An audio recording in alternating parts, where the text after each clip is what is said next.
A opinião de quem não construiu absolutamente nada com você nunca deveria tirar o seu sono de madrugada, mas na vida real a gente sabe que tira. Você já reparou como é exaustivo passar o dia tentando provar que você é uma boa pessoa para quem parece ter prazer em te entender errado? Fomos ensinados que se explicar resolve tudo, mas a verdade é que cada palavra que você gasta se justificando para quem já escolheu te ver como o vilão é só desperdício de energia. Quando você corre para se justificar, entrega a chave da sua paz de espírito na mão de quem quer apenas bagunçar a sua mente. Existe uma diferença brutal entre ter uma conversa madura para resolver um problema com quem te respeita e ficar implorando por consideração na mesa de quem usa a sua boa vontade como chicote. Na psicologia prática, se explicar demais manda um sinal clássico de submissão. Sem perceber, a sua voz e a sua postura dizem ao outro: olha, eu aceito você como meu juiz. Sou o réu aqui e imploro pela sua aprovação. Vamos entrar direto na biologia da mente para você quebrar de vez essa reação automática. Pensa numa cena clássica. Um colega de trabalho joga uma piadinha sobre a sua entrega, o seu chefe faz uma cobrança de forma atravessada, ou um parente distorce o que você falou no almoço de domingo só para te deixar sem graça. No segundo em que isso acontece, o seu corpo entra em estado de guerra. O seu cérebro dispara um alarme primitivo de incêndio, a amígdala. O seu coração acelera, o sangue ferve, os músculos da nuca ficam tensos e a sua respiração fica curta. O seu cérebro primitivo entende aquela crítica como uma ameaça de morte real. É a mesma reação do homem das cavernas com medo de ser expulso do grupo. Para ele, ser rejeitado pela tribo significava a morte. É por causa desse registro biológico antigo que você sente aquela urgência quase física de falar. A sua mente grita que você precisa se defender, que precisa provar que é honesto, bom e trabalhador. Então você começa a falar, reconstrói o que aconteceu, traz provas, explica os seus motivos e faz de tudo para convencer a pessoa de que você não teve culpa. Mas olha com calma para a cara da pessoa que está te ouvindo enquanto você se desdobra em explicações. Ela quer te entender? Na maioria das vezes não. Ela só está esperando você parar de falar para pegar a sua fala, achar um ponto fraco e te atacar de novo. Ela não quer a verdade do fato. Ela quer ganhar a discussão. Por isso, quanto mais você se explica, menos respeito você recebe na mesa. A arrogância do outro se alimenta da sua pressa em se defender. O cara que sabe o valor do seu próprio trabalho e a pureza do seu caráter não precisa de advogados de defesa diante de julgamentos superficiais de quem não construiu nada na vida. Me conta aqui nos comentários. Qual foi a última vez que você se explicou demais para alguém que claramente não queria entender? Uma frase é suficiente. Eu leio cada comentário. Esse cansaço pesado do fim do dia não vem do esforço do trabalho físico, mas de tentar manter uma imagem perfeita na cabeça de pessoas frustradas e inseguras. Tentar convencer quem decidiu não te entender é como tentar segurar a água com as mãos. E a primeira regra que o estoicismo nos ensina é aceitar que a água escorre, o vento venta. Mas o controle da sua mente pertence unicamente a você. Há quase 2000 anos, nas ruas movimentadas e perigosas de Roma, o filósofo estoico Sêneca viu esse mesmo problema na pele. Ele foi conselheiro do imperador Nero, um dos homens mais cruéis, vaidosos e instáveis da história. Sêneca viu de tudo na corte. Aliados virando traidores do dia para a noite, amigos perdendo a vida porque uma palavra deles foi distorcida por fofoqueiros de corredor. Ele entendeu muito cedo que tentar ensinar a razão para quem está cego pela vaidade ou pelo orgulho é o mesmo que pregar no deserto. Numa de suas cartas mais conhecidas, escrita para o amigo Lucílio, Sêneca deu um conselho que serve perfeitamente para as nossas redes sociais e discussões de WhatsApp hoje. Ele escreveu: "O convívio com a multidão faz mal. Sempre tem alguém que nos passa um vício ou nos contamina com a fofoca sem a gente perceber. Por isso, recolha-se em si mesmo tanto quanto puder. Fique perto de quem te faz crescer e ajude a crescer quem você deixa entrar na sua vida." O que Sêneca estava nos mostrando é que a energia das pessoas é contagiosa. Se você passa o dia discutindo com o ignorante, tentando provar a sua inocência para quem adora ver o circo pegar fogo, você acaba engolindo o veneno deles. Em pouco tempo, você está usando as mesmas palavras baixas, sentindo o mesmo rancor e perdendo seu tempo precioso de vida. Tentar se justificar para quem decidiu te odiar é o mesmo que desenhar na areia da praia na hora em que a onda está subindo. É um trabalho inútil. Você gasta saliva, tempo e paciência com quem se alimenta da própria ignorância. A sabedoria estoica nos ensina que ficar calado diante da provocação não é sinal de fraqueza, mas sim o recolhimento para dentro da nossa própria fortaleza interna. Epicteto, outro grande mestre do estoicismo, entendia isso melhor do que ninguém. Ele nasceu como escravo, foi propriedade de um mestre violento e caprichoso em Roma e teve a perna quebrada por causa dos maus tratos. Epicteto aprendeu na pele que, embora o seu mestre pudesse acorrentar o seu corpo físico ou machucar a sua pele, ele jamais teria o poder de controlar o que se passava dentro da mente dele. A liberdade de pensamento de Epicteto era absoluta e ninguém podia tocar. No seu Manual da Vida, ele escreveu uma regra de ouro para usarmos no cotidiano da firma ou em família. Se você quer progredir de verdade e ter paz de espírito, suporte de bom grado ser considerado tolo, lerdo ou ignorante com relação às coisas que acontecem do lado de fora. Não tente parecer sábio ou importante para os outros. Olha o peso dessa frase. Epicteto está nos ensinando que a verdadeira força está em aceitar que o ignorante fale mal de você sem que isso mude 1 milímetro da sua paz de espírito. Se um colega arrogante diz que você é incompetente e você fica desesperado correndo atrás dele para provar que ele está errado, você acabou de se tornar escravo da opinião dele. Você admitiu que a palavra dele é poderosa o suficiente para tirar o seu sono. Mas se você simplesmente dá um sorriso por dentro, aceita que ele tem o direito de pensar a bobagem que quiser e continua fazendo o seu trabalho com honestidade e foco, você se tornou o verdadeiro dono da sua vida. A opinião dele bate na sua mente e escorre. Ela é como a água que bate na rocha. A onda faz barulho, vira espuma e vai embora. Mas a rocha continua firme no mesmo lugar, intocada e silenciosa. A explicação automática tem uma característica que raramente é nomeada. Ela é proporcional ao medo, não à culpa. Quanto mais inocente você é de algo, paradoxalmente, mais forte pode ser o impulso de se explicar, porque a injustiça da acusação parece urgente demais para deixar sem resposta. Mas essa urgência não vem de uma avaliação racional de que a explicação vai mudar alguma coisa. Vem do mesmo alarme primitivo que dispara diante de qualquer ameaça percebida ao status dentro do grupo. Existe uma diferença entre explicar uma vez, com clareza, para quem genuinamente quer entender, e entrar num ciclo de explicações sucessivas para quem já decidiu a narrativa antes mesmo de ouvir você. A primeira é comunicação. A segunda é súplica disfarçada de conversa. E a distinção entre as duas não está no conteúdo das palavras, mas na intenção de quem está do outro lado. Ele está aberto a mudar de ideia com novas informações? Ou está apenas esperando você terminar de falar para continuar o ataque com mais munição? O peso que carregamos ao tentar manter uma imagem perfeita na cabeça de quem não nos respeita tem um custo cumulativo que vai muito além do desconforto momentâneo. Cada explicação dada para quem não merecia é uma fração de energia que poderia ter ido para construir algo que realmente importa. E o acúmulo dessas frações, ao longo de meses e anos, é parte significativa do que separa uma vida vivida com propósito de uma vida gasta reagindo ao julgamento alheio. Sêneca não estava pregando isolamento total quando escreveu sobre se recolher da multidão.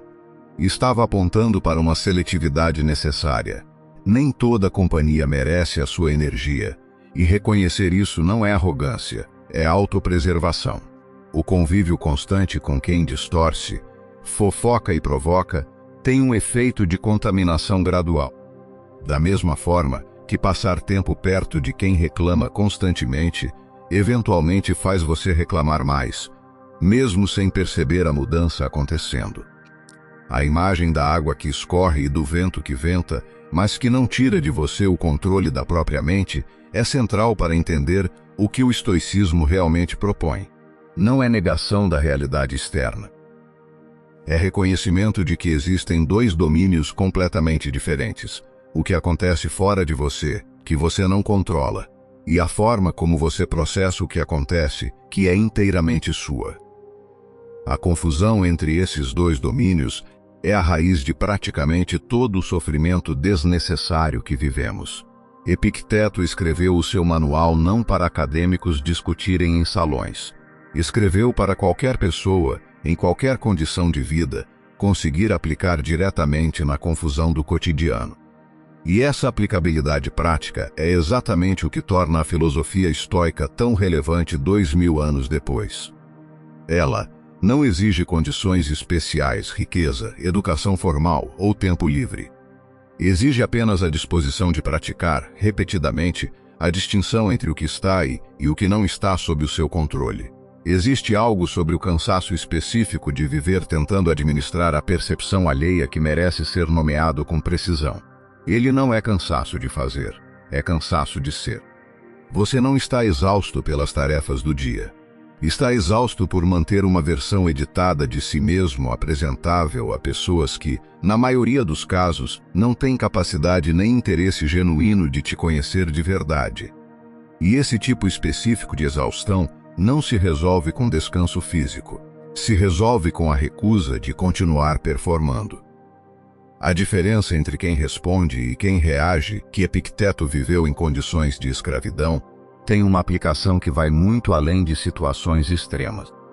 Toda interação do dia a dia oferece a mesma escolha em escala menor.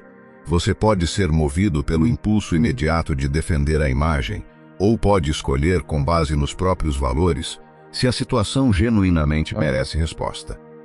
E essa escolha, repetida centenas de vezes ao longo de semanas, é o que constrói o tipo de presença que Epicteto descrevia como verdadeiramente livre. Nas cortes, onde Sêneca viveu, a sobrevivência muitas vezes dependia de saber quando falar e quando ficar em silêncio. Não por covardia, mas por discernimento sobre quais batalhas valiam a pena travar. Hoje, as consequências do excesso de explicação raramente são tão dramáticas quanto naquele contexto histórico, mas o princípio permanece igualmente válido. Nem toda provocação merece resposta, e a capacidade de discernir, isso é uma habilidade que se desenvolve com prática deliberada, não algo que surge naturalmente. A imagem da rocha que permanece intocada enquanto a onda quebra e vira espuma é particularmente útil porque captura uma verdade que a explicação verbal raramente consegue capturar. A rocha não precisa de esforço para permanecer rocha. Não está lutando ativamente contra a água em cada momento. Simplesmente é o que é, e a sua natureza é suficiente para resistir ao impacto repetido. Da mesma forma, a paz que vem de não se explicar não exige esforço heróico constante. Exige apenas a decisão inicial de não entrar no ciclo, repetida com consistência até que se torne natural. Existe uma armadilha sutil em achar que parar de se explicar significa se tornar frio ou indiferente às pessoas. Não é isso que o estoicismo propõe. Você pode continuar cuidando profundamente das relações que importam, mantendo conversas genuínas com quem merece a sua atenção, e ao mesmo tempo recusar entrar no ciclo de justificação com quem nunca teve interesse real em entender. A seletividade sobre onde investir energia explicativa não é frieza generalizada. É discernimento aplicado. O treino diário que constrói a capacidade de não se explicar não acontece nas grandes crises, acontece nas pequenas interações cotidianas onde a tentação de justificar é menor e, por isso, mais fácil de praticar a resistência. Cada vez que você deixa um comentário pequeno passar sem resposta, cada vez que você não corrige uma percepção equivocada de baixa importância, você está construindo o músculo que vai estar disponível quando a provocação for maior e a tentação de explicar for mais forte. E a última coisa que vale nomear sobre a explicação automática é que ela parte de uma premissa frequentemente falsa. A de que a verdade, uma vez exposta claramente, sempre convence. Mas pessoas que já decidiram a narrativa antes de ouvir, você não estão processando informação de forma racional naquele momento. Estão processando de forma defensiva ou ofensiva, dependendo da posição que assumiram. E nenhuma quantidade de clareza na sua explicação consegue contornar uma mente que já fechou a porta antes mesmo de você começar a falar. O respeito que você recebe ao longo do tempo está diretamente relacionado à consistência com que você demonstra não precisar dele desesperadamente. Esse paradoxo, que parece contraintuitivo à primeira vista, faz sentido quando você entende a dinâmica social subjacente. Pessoas tendem a valorizar mais o que parece ter valor próprio, independente de validação externa, do que o que parece desesperado por aprovação. E essa dinâmica não é manipulação. É simplesmente como a percepção humana de valor costuma funcionar. Existe algo sobre o orgulho silencioso de quem aprendeu a não se justificar, que vai além de qualquer vitória pontual numa discussão específica. É a sensação cumulativa, construída dia após dia, de que você não está mais à mercê de qualquer pessoa que decida questionar seu caráter. Essa segurança não vem de nunca ser questionado. Vem de saber, com convicção testada e não com confiança cega, que você consegue atravessar o questionamento sem precisar provar nada a ninguém. Marco Aurélio, contemporâneo posterior dessa mesma tradição estoica, escrevia que perdemos apenas o presente porque é o único que realmente temos. E cada minuto gasto explicando-se para quem nunca quis entender é presente perdido, irrecuperável, que poderia ter sido investido em qualquer coisa que genuinamente importasse. Essa urgência sobre o tempo não é ansiedade produtivista. É reconhecimento honesto de que a vida é finita e que cada escolha sobre onde investir energia tem peso real. A pessoa que você se torna depois de praticar consistentemente a recusa de se explicar não é uma versão mais dura ou mais fechada de si mesma. É uma versão mais presente, porque deixou de gastar energia mental em audiências que estavam apenas esperando uma oportunidade de atacar. Essa energia liberada vai para onde você escolher direcioná-la. Relações que merecem profundidade, projetos que merecem foco, ou simplesmente o silêncio interno que tantas vezes foi sacrificado em nome de defesas desnecessárias. Há um momento decisivo, repetido inúmeras vezes ao longo de qualquer semana, onde você precisa escolher entre a explicação automática e a pausa deliberada. Esse momento dura segundos, mas determina se você vai alimentar o ciclo de validação externa ou se vai praticar a independência que o estoicismo descreve. E a soma desses momentos, ao longo de meses, é o que efetivamente constrói o caráter que Sêneca e Epicteto descreviam. Não como conquista única, mas como prática diária, repetida, paciente. Quando você observa pessoas que parecem genuinamente inabaláveis diante de críticas e provocações, frequentemente assume que elas nasceram assim, com uma resistência natural que você não possui. Mas a maioria dessas pessoas construiu essa resistência exatamente através do processo descrito aqui, praticando a pausa, recusando a explicação compulsiva, deixando a opinião alheia escorrer como água sobre rocha repetidas vezes até que a prática se tornasse natural. Não é dom, é treino acumulado, invisível para quem observa apenas o resultado final.